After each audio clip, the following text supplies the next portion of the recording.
So, my topic, as you can see there, has to do with the medical profession and wisdom and ethics.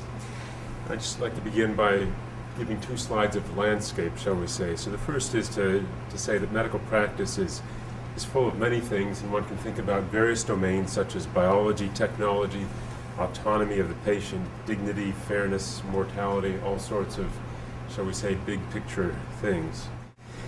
There's a need for practical wisdom in the midst of all this, and so we want to be able to assess the value of different ends and determine the best means to achieve them in particular circumstances. And also, in doing so, navigate between and actually attempt to integrate competing ethical claims. And so now the landscape of medical ethics. To put things on the more simple side, those of us who teach ethics in medical contexts, by and large, we focus on three different sort of theories of normative value. There's the deontological principles that focus on right acting or right actions, and then there's consequentialism that looks at outcomes or good states of affairs. And then there's virtue ethics that focuses really on the agent or the morally good person, and that actually tends to be remarkably underemphasized. So my objective in the project for this grant opportunity is to develop a conceptual framework of practical wisdom for the medical professional that integrates contemporary approaches to medical ethical reasoning, the professional's conscience, and the professional's obligations to society. So as you can see, not a small task, right? And the form this is to take is a 7-chapter manuscript intended for publication as a book.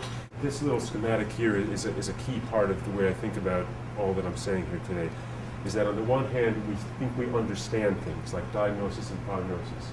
On the other hand, we have things we can do. We may or may not do actions, interventions, but then we have goals that we ought to be striving for. I would suggest that in medicine, by and large, we spend relatively little time, curiously enough, talking about goals.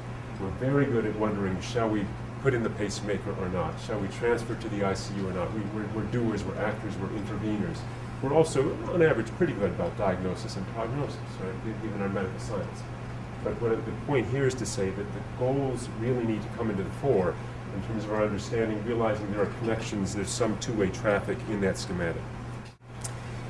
Now, I also agree with the likes of Alistair McIntyre and his notion of the idea of a moral practice, but also a moral community that is the group of people that practices these internal goods that are at stake.